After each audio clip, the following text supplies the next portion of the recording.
All right, ready to dive deep. Today, we're tackling Thomas Hobbes, 17th century philosopher. And man, did he have some thoughts about how we, humans, can actually live together without the whole thing just going up in flames. Yeah, he really didn't shy away from the tough stuff, you know? Like imagine just starting right off the bat, a world, zero rules, no government, nothing.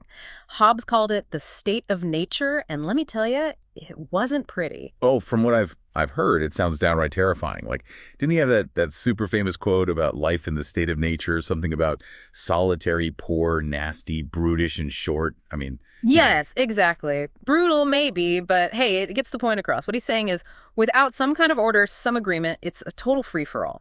And not the fun kind either. so yeah, not exactly the kind of world you'd want to live in. But okay, so where does he go from this like super depressing starting point? Well, here's the thing, and it's kind of a relief, actually.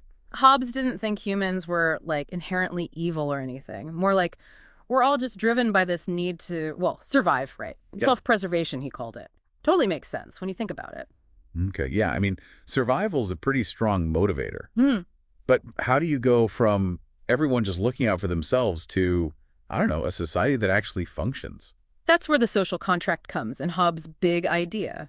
Basically, the only way out of that awful state of nature is a deal, a collective one. We all agree to give up some of our freedom, Yeah. the freedom to just grab whatever we want, do whatever we want in exchange for safety and peace. So it's like we're trading in our every man for himself card for like a membership in a more organized club, maybe with some rules and benefits. Exactly. We're all hardwired for a certain amount of order, even if we don't realize it. We want to know our stuff's safe, that we can walk down the street without, getting mugged. Okay, that makes a lot of sense. But then who's the enforcer of this giant agreement? Who gets to decide what freedoms we give up and what the rules are going to be? Well, this is where things get a little controversial. Hobbes believed that to make this whole social contract thing work, you need someone in charge, someone with real power, to make laws, enforce them, and basically have the final say. He called this figure the sovereign. Okay, so we're talking like an all-powerful ruler, someone who basically calls all the shots. You got it. And no questioning their decisions either. Any weakness in the sovereign's power, well, to Hobbes, that was just a fast track back to chaos, back to the state of nature. Hmm. I can see how that would appeal to someone who'd lived through, some really rough times. But I gotta say, it's giving me some Big Brother vibes. Is that what Hobbes was really going for? Well, remember, he believed that left to our own devices, humans tend to, well, let's just say, not always make the best choices.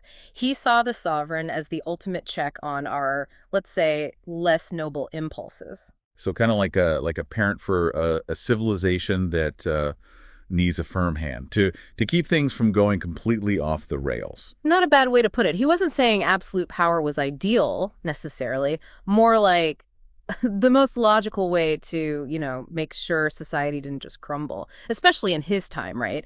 He'd seen firsthand the devastation of civil war, religious conflict, order and security. It makes sense in that context. Yeah, I can see that. So we've got the social contract, this agreement to like trade some freedom for security, and this all-powerful sovereign calling the shots. But what about the individual in all this? What's their role, and what rights, if any, do they actually have? Now, this is a key point, and this is where things get a little more interesting, maybe. So Hobbes believed individuals give up most of their rights to the sovereign, right? But there's one they never give up, ever: the right to self-preservation. Interesting. So even with this absolute ruler, there's a line they can't cross. Like I can't be forced to, I don't know, jump out of a plane or something. That's it, exactly. No matter what the sovereign says, you always have the right to protect yourself, your own life. That's the one non-negotiable. That's a pretty important distinction. Yeah. So it's not just blind obedience. There's this fundamental right that stays with you, even in Hobbes's pretty strict system. Absolutely. And that gets lost sometimes when people talk about Hobbes. He gets painted as this, authoritarian figure. But focusing on self-preservation, that suggests he cared about individual well-being, at least on some level. Okay, so even under this system, there are limits to what the sovereign can demand, especially when it comes to individual survival. But what about everything else? What if the sovereign starts making decisions that seem, I don't know, unjust, unfair? Do you just have to sit there and take it? That's where things get really, really tricky. And this is where some of the, let's say, more controversial parts of Hobbes' philosophy come into play. Remember, he believed the sovereign's power was absolute, meaning No questioning, no challenging, even if you think they're wrong. Wait, so the sovereign can just do whatever they want and the people, they have like zero recourse. That doesn't seem very balanced. It's not quite as simple as that. Hobbes did say that the sovereign's power wasn't, like, random. Their legitimacy, he argued, came from their ability to protect people, to keep things running smoothly. If they completely failed at that, if they became a real tyrant, well then, theoretically, their power is undermined. Okay, so it's like a conditional kind of absolute power. As long as they're at least appearing to care about the people, they get to stay in charge. You could put it that way. The sovereign's actions, to Hobbes, were like a reflection of the people's will, since everyone had, agreed to the social contract. But if they started going completely against the people's interests, then their authority, it would weaken. Okay, so that sounds good in theory, but how would that actually work? Like if the sovereign started doing crazy stuff, could people just say, nope, we're done, and like get rid of them? Now you're getting into the whole rebellion thing, and let me tell you, Hobbes had some strong feelings about rebellion. He was totally against it. Totally. Any kind of uprising, to him, that just threw everything back into chaos. Right back to that state of nature. So even if the sovereign turned out to be like the worst, most terrible ruler, you just have to suck it up. No point where resistance is ever justified. That was his stance, and it's definitely caused a lot of debate, even centuries later. Some say it's too rigid, it doesn't allow for, pushing back against oppression. Others say he was just being practical. A bad government maybe is still better than no government at all. It's a tough question, for sure. But it's fascinating seeing how Hobbes tries to balance this need for order with the fact that, well, power can definitely be abused. Yeah, he's trying to find that sweet spot, right? Control and freedom. It's a tough one to get right. So we've been talking about, Hobbes's pretty grim view of life without rules, that whole state of nature thing where basically it's every person for themselves. But let's be real, most of us aren't, like, living in some Mad Max wasteland. We've got laws, governments, things usually run pretty smoothly. Right, exactly. So how do we get from that theoretical state of nature to, the world we actually live in? How does that even work? Well, that's where the social contract comes in, right? It's like the glue that holds everything together. We agree to follow the rules, even the ones that maybe we don't love, and that's what makes a stable society possible. That's the whole point, really. Okay, I get that. But Hobbes, he lived in a totally different world, didn't he? Like 17th century kings and queens, absolute monarchs, religious wars. Seems like a pretty intense setting for these ideas. Oh, absolutely. You can't understand Hobbes without thinking about the historical context. It was crazy. I mean, think about it. The English Civil War was happening right around him. So this obsession with order and stability, it makes a lot more sense when you put it in that perspective. Yeah, it's like he was trying to create a philosophical solution to the craziness and violence he was seeing all around him. Exactly. And you know what? Even though we look back at absolute monarchy now and we're like, whoa, that's a bit much, Hobbes wasn't some lone weirdo with these ideas. Lots of people back then, they wanted a strong leader, someone to bring back some order to all that chaos. So he was like giving a voice to a kind of widespread fear of things just falling apart. That's a great way to put it. He was tapping into this deep anxiety that without a strong hand at the wheel, everything could just go off the rails. Okay, that helps. That helps a lot, putting it in that context. Mm-hmm. But let's go back to the social contract for a minute. It's clearly like super important to Hobbes, but I'm still a little fuzzy on how it actually works in the in the real world. Have you ever actually signed a piece of paper or something? Huh. Well, no, not exactly. It's more of a theoretical framework, not a literal event. He's not saying people literally sat down and were like, okay, I promise not to steal my neighbor's cow, and signed on the dotted line. So it's more of like an unspoken agreement, something we just kind of inherit by being part of a society. Yeah, that's it. The unwritten rules of the game, Yeah. We might not have specifically agreed to them, but we get it. If we want to live together peacefully, there have to be some boundaries, some limits. Okay, yeah, that makes sense. Like, sure, you might want to cut the line at the coffee shop, but you don't, because it would throw the whole system off. Perfect example. We all know, or we should know, that our actions have consequences. If we all just do whatever we want, whenever we want, it's a recipe for disaster. Okay, so we've got this social contract, this unspoken agreement to play by the rules. But what about those who decide to, break the rules. The folks who are like, nah, forget the social contract, I'm taking all the cookies. What happens to them? Well, that's where the sovereign's power comes in. Remember, Hobbes said the sovereign has to be able to enforce the rules to punish those who break them. It's all about, well, incentives and consequences. You got to have both. So it's like a giant game of carrot and stick on a societal level. You follow the rules, you get to enjoy the stability, the security. You break the rules, well, there's a price to pay. That's the idea, exactly. And for Hobbes, the fear of punishment, that was a huge motivator for people to generally stick to the rules. It just makes sense, right? Yeah, to a point, I can see that. Yeah. But there are always going to be people who are, willing to risk it. What about the folks who are so driven by what they want that they don't care about the consequences? Oh, sure. Hobbes knew that. He wasn't naive about human nature, not at all, but a strong sovereign.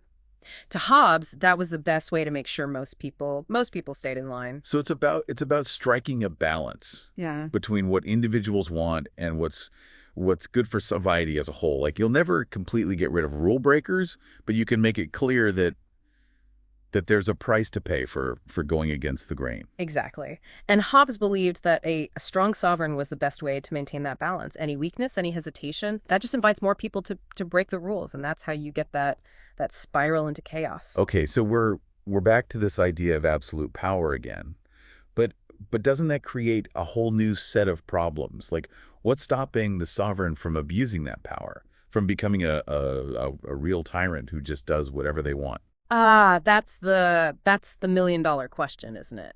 And it's one that Hobbes really wrestled with. He knew there was potential for abuse, but he also thought that the alternative, going back to that horrible state of nature, was just way worse. So it's like a classic pick your poison situation, tyranny maybe versus total anarchy. You could say that. To Hobbes, any system of government has the potential for abuse built in.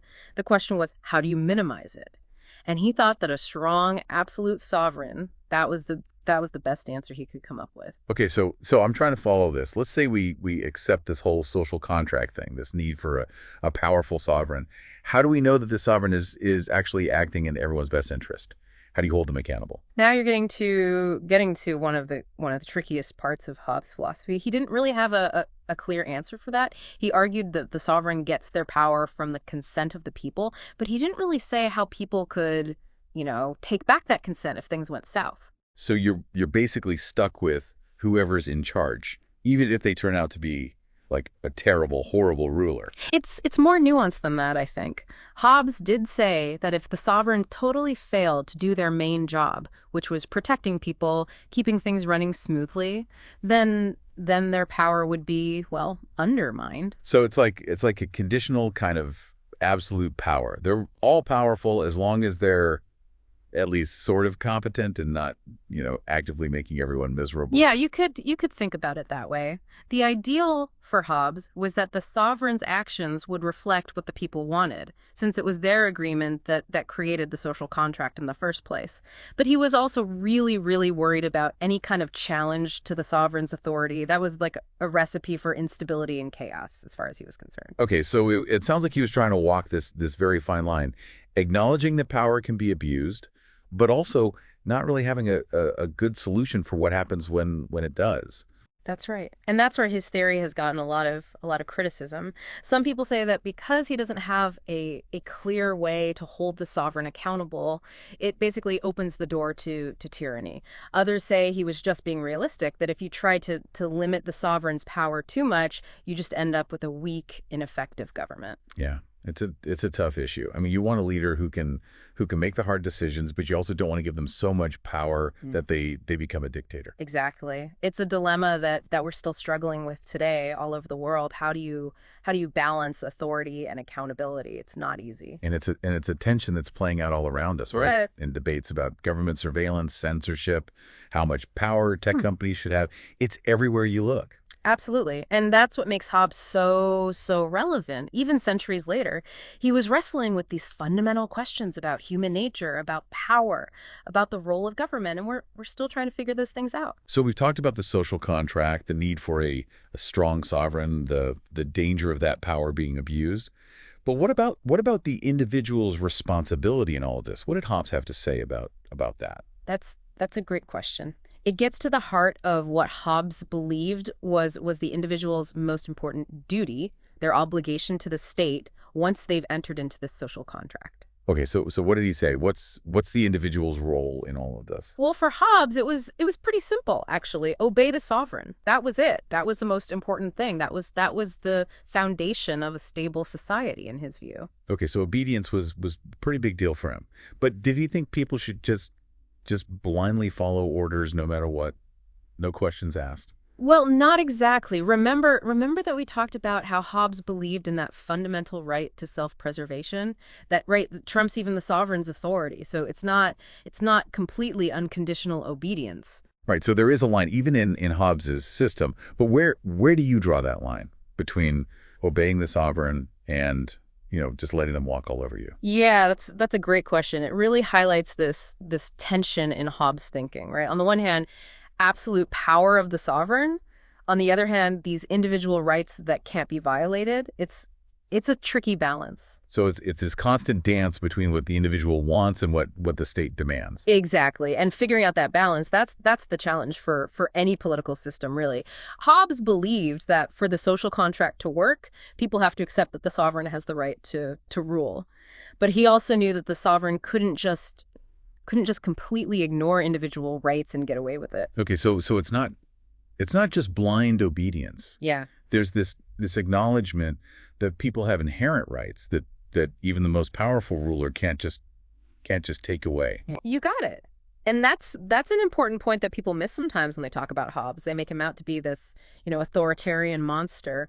But focusing on the right to self-preservation, that shows that he was thinking about individual well-being, at least on a basic level. Okay, so we're back to this idea of finding a balance. Like Hobbes is trying to walk this tightrope between the need for order and the importance of individual freedom. That's it. And that tension, that's at the heart of so much political thought, not just with Hobbes, but throughout history. It's a fundamental question, really. And we see it playing out all the time, right? Debates about free speech, privacy, the role of government, it's everywhere. Absolutely. And I think that's what makes Hobbes so relevant today. He was asking these really tough questions about power, about freedom, about what makes a just society.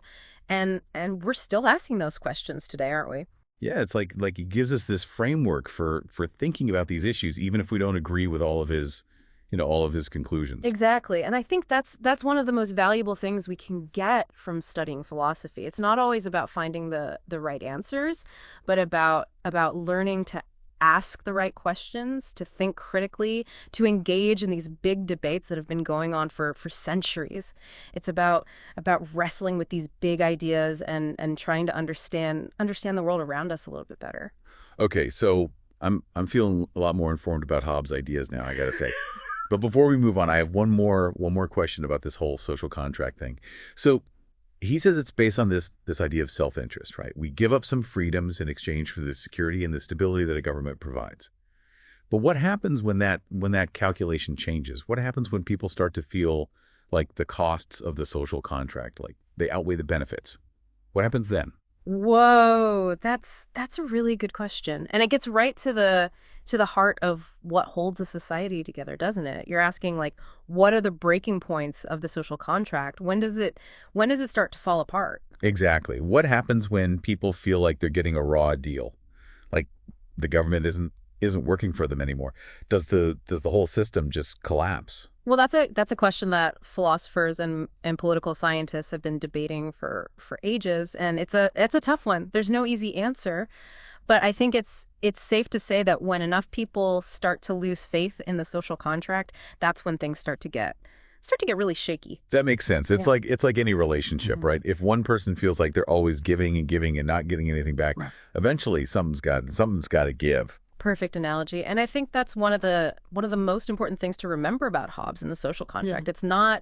It's not some set in stone thing. It's an ongoing process. It's a negotiation between the individual and the state. And it takes work to maintain that balance. You can't just set it and forget it. You got to keep working at it.